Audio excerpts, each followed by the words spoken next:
দূরে এবং কাছে, দেশে এবং বিদেশে যে যেখান থেকে ভিডিওটি দেখছেন সবাইকে অভিনন্দন। হ্যালো এভরিওয়ান, আসসালামু আলাইকুম। মারিয়া ব্লগ থেকে আমি মারিয়া বলছি। আশা করি আপনারা সবাই ভালো আছেন। আলহামদুলিল্লাহ, আমরাও ভালো আছি। বরাবরের মতো আজকেও আরেকটি নতুন ধরনের রান্নার আয়োজন নিয়ে এসেছি। এখানে আমি রান্না করব ভুনা খিচুড়ি।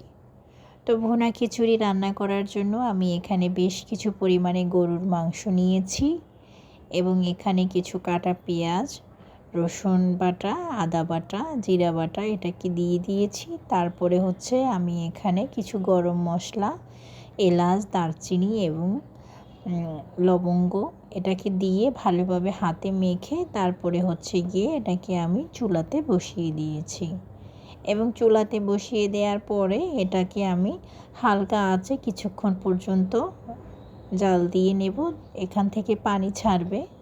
তো ছাড়ার পরে আমি এখানে আরেকটু পানি দিয়ে সিদ্ধ করে তারপরে আমি রান্নাটা কমপ্লিট করে নিয়েছি। এখন আমি চলে যাব খিচুড়ি বানানোর জন্য। খিচুড়ি বানানোর জন্য এখানে আমি পেঁয়াজ, রসুন এটাকে ভেজে নিয়েছি। তারপরে এখানে এলাচ, দারচিনি, তারপরে তেজপাতা এটাকে দিয়ে মুগ ডাল দিয়ে তারপরে এটাকে আমি কিছুক্ষণ পর্যন্ত ভেজে নেব।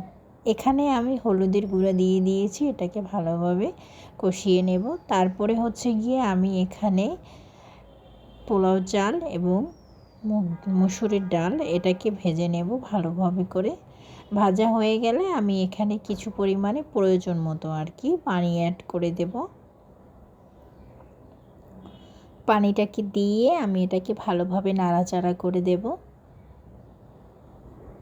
এরপরে একটা ঢাকনা দিয়ে ঢেকে দিয়েছিলাম। ঢাকনাটাকে তুলে আবার ভালোভাবে নাড়াচাড়া করে যখন বেশ কিছু পরিমাণে পানি থাকবে তখন আমি যে গরুর মাংসটা রান্না করেছিলাম সেখান থেকে অর্ধেকটা দিয়ে দেব এবং অর্ধেকটা আমি রেখে দেব এটাও খিচুড়ির সাথে খাওয়ার জন্য। তো আমি এখানে এটাকে গরুর মাংসটাকে দিয়ে ভালোভাবে নাড়াচাড়া করে চারপাশটাকে এক জায়গাতে করে তারপরে কিছুক্ষণের জন্য ঢাকনা দিয়ে মিডিয়াম আঁচে এটাকে একটু রেখে দেব। রেখে দেওয়ার পরে দেখা গেছে কিছুক্ষণ পরে আমি ঢাকনাটাকে তুলে তারপরে ভালোভাবে নাড়াচাড়া করে দেব। তো দেখা গেছে যে এটা একেবারে ঝুরঝুরা হয়েছে। এটা একটার সাথে একটা কিন্তু লেগে যায়নি। মাশাআল্লাহ, অনেক রকমের সুন্দর হয়েছিল এবং খেতেও কিন্তু আলহামদুলিল্লাহ অনেক মজা হয়েছিল। তো আমি এটাকে নিয়ে নিলাম, উঠিয়ে নিলাম।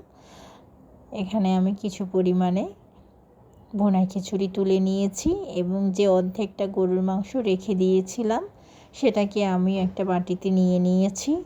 এরপরে এখানে আমি কিছু সালাদ নিয়েছি, টমেটো, শসা এবং কাঁচামরিচ, পেঁয়াজ দিয়ে।